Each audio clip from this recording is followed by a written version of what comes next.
abundance of technologies traveled along the Silk Road. Among them, as you could imagine by the name of it, silk farming. At this workshop in ancient China, workers carefully raised these caterpillars to obtain raw silk. And then come the unraveling, spinning, and embroidery processes. And from here, the smooth fabric and the sericulture techniques went far to the west.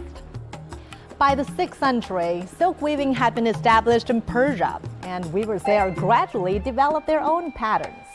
In 12th century CE, during the time of the Second Crusade, some 2,000 skilled weavers from Constantinople arrived in Italy and set up silk business there.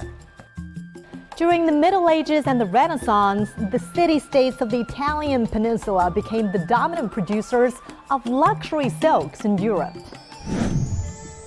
Papermaking and printing became widespread in ancient China, and these technologies changed the world.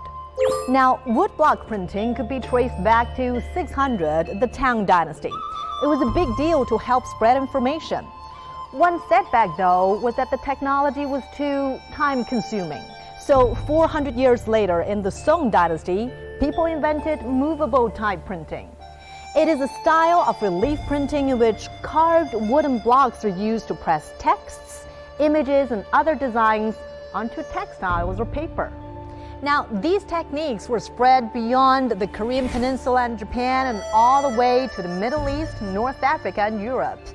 And this enabled the publishing of a variety of texts and the further dissemination of knowledge and literacy.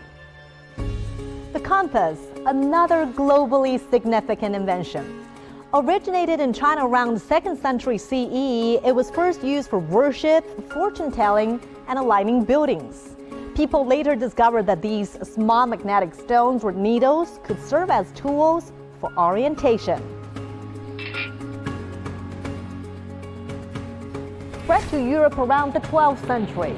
With it, Italian sailors were able to navigate themselves at sea, leading up to the boom in maritime trade.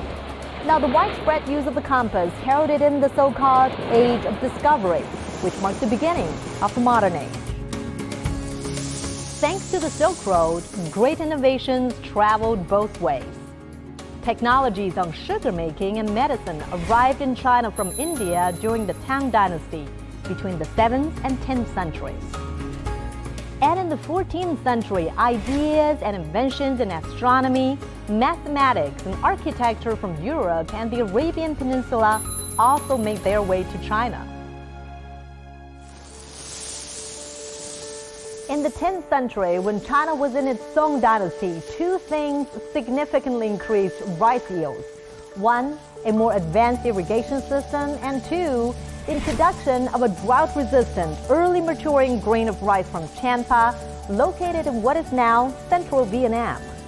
1,000 years later, China is able to use its homegrown hybrid rice technology to feed over 20% of the world's population, with just 10% of the world's total arable land. Hybrid rice has been adopted by Pakistan, Bangladesh, and other countries along the new Silk Road, helping with food security in less developed, populous nations. The Belt and Road Initiative revived the ancient roots as the exchange of goods, ideas, and technologies continue to thrive. Modern-day projects are keeping up connectivity to promote mutual influence and share mutual benefits.